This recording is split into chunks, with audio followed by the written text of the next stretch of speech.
Hey guys, welcome to the Reparenting Daily podcast, your daily guide for inner child healing. This podcast helps you establish a consistent reparenting routine and is divided into 3 sections. The first is a daily reading, the second is a discussion of the reading followed by suggested journal prompts, and the last section is a peaceful meditation for closing.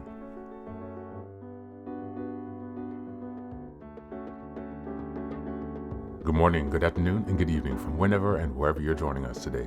I'm so glad that you're here as we continue on this journey of self-expansion and growth. If this is your first time, welcome. Before we dive in, a few quick reminders. Please like, share, and subscribe to this podcast on Apple Podcasts, Spotify, and YouTube. Your support here helps us spread the word, allowing us to continue to grow this community. Next, I'd like to introduce our Patreon group, where we have 3 weekly meetings. On Sunday, we have a meditation meeting. On Tuesdays, we have a book club meeting. And on Thursdays, we have open topic discussions. These meetings take place at 6 p.m. Eastern European time, so this is Paris, Amsterdam time. I'm also thrilled to introduce the Reparenting Daily Journal, which you can find on Amazon.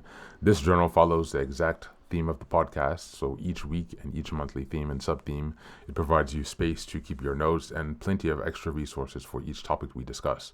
It's a really great tool, and if you purchase it, you can join our 3 weekly meetings for free. Just send me an email and we'll get you linked into that.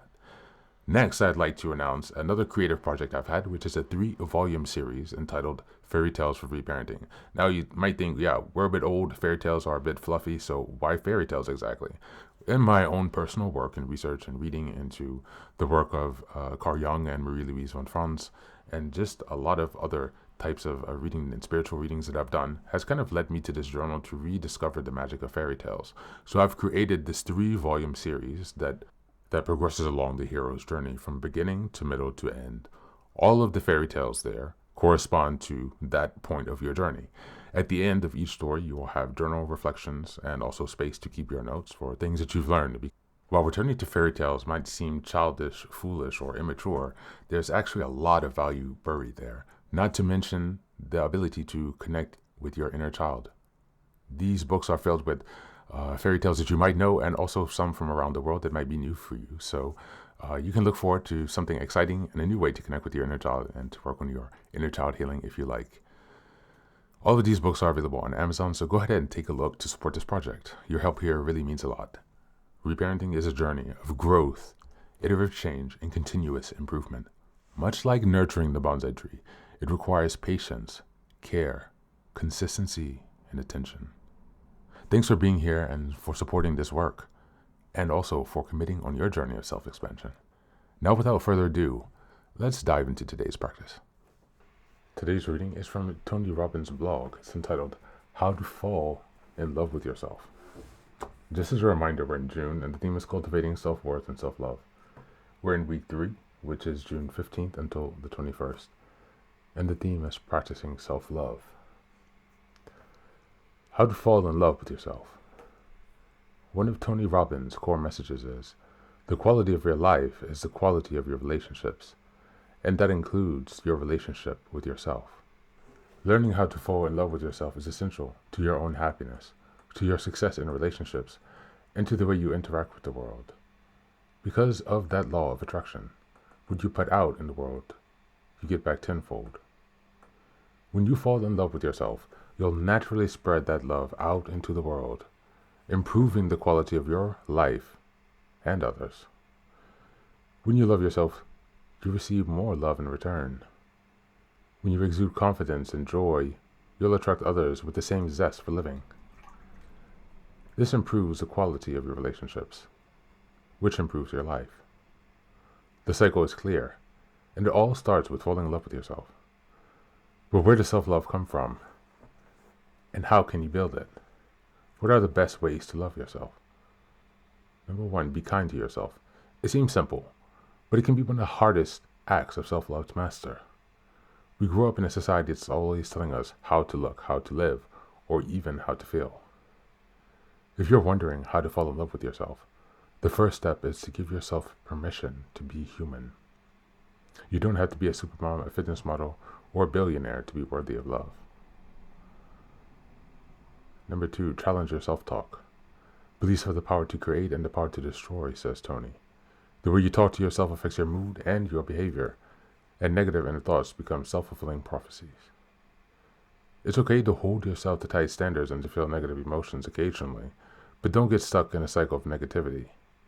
Catch yourself when you fall into negative self-talk and make a conscious effort to change your words into something positive. Number 3, address your physical state. Your physical state, your posture, your breath, your movement is the key to your emotional state. If you don't feel confident, but adjust your body. Straighten your spine and throw your shoulders back. Raise your head high. Smile. Get in a power pose, standing with your head held high and your arms in a V shape or across behind your head.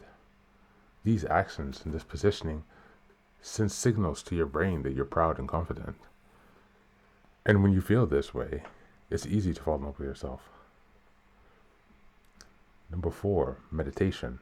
Meditation is not only to change your breath, which is part of your physical state, but also to change your entire mindset. You can also try incantations, which are vivid visualizations of something you want.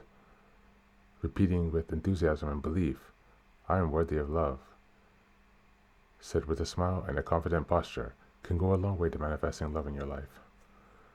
Number 5, surround yourself with supportive people. It's true that most important relationship is with yourself, but that doesn't mean allowing negativity into your life. Surround yourself with people who care about you and think the best of you. Use the cardinal rules of love to create healthy relationships that bring positivity in your life, and let go of any relationships that aren't supporting or caring. Number 6, don't lose yourself in relationships. We've all heard that we need to love ourselves before we can truly love anyone else. When you don't love yourself first, you'll tend to get lost in relationships. You may take on the qualities of your partner instead of staying true to yourself. Finding yourself unable to set boundaries or becoming very needy and always wanting to be around your partner. This works at first, but ultimately, you'll end up driving both of you away. Part of knowing how to love yourself in a relationship is being able to identify and communicate your needs and having the confidence to fly solo once in a while. And number 7, adopt an abundance mindset. When you practice gratitude and adopt an abundance mindset in everything you do, that will naturally bubble over in falling in love with yourself. Find the good in every situation and stop reading too much into the negative. If you had a bad day, you'll think, I'll never find love. Neutralize that thought by thinking about all the love you've already had from family and friends and all the fun dates you've been on. Thank you. That's it for today. You can continue the article. There are about 15 different tips. You can find the link in the show notes.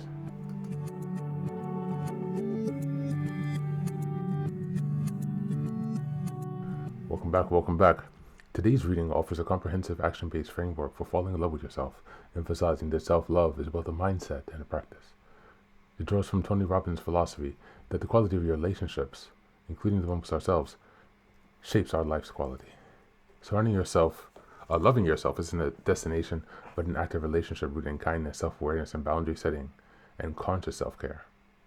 Self-love here is shown as a magnet. When you treat yourself with compassion and confidence, you radiate energy that transforms your interactions, attracting supportive people and richer experiences. For those reparenting themselves after trauma or emotional neglect, this reading reinforces the idea that self-love must be built from the inside out. You are no longer waiting for someone else to affirm you. You're reclaiming your own voice, soothing your inner child, and taking daily steps that say, I matter. Practices like changing your self-talk, practicing meditation, embracing fun, setting boundaries, and surrounding yourself with supportive and nurturing relationships are vital tools in the reparenting process. These actions don't just strengthen your self-worth, but also rewire the old beliefs that said you weren't enough. So we go to the journal prompts today. Number 1, which of the 11 practices from today's reading felt the most challenging to me now, and why? Number 2, what's one daily ritual I can commit to this week that shows love and kindness to my inner child? And number 3, what limiting belief about my worth am I ready to let go of? And what do I truly want to replace it with? That's it for today. As always, thanks so much for being here. Take care of yourself, and please do be well.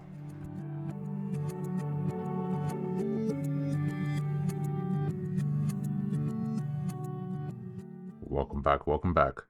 Now, this is the third and final section of the daily podcast. This is your silent meditation. Please go ahead and find a space where you can be comfortable and undisturbed, where you can relax and spend some time with yourself for this 10-minute silent meditation. You can choose to be sitting, standing, lying down, or in whatever position makes you comfortable today. Take a moment to simply be with yourself. Focus on your breath and gently connect with each part of your body. If thoughts arise, don't let them overwhelm you. Just observe them without attachment. Imagine them as leaves drifting down atop a river, passing by without needing your engagement. Stay present, grounded, and open to this moment, no matter what time you are listening and practicing this meditation. Namaste.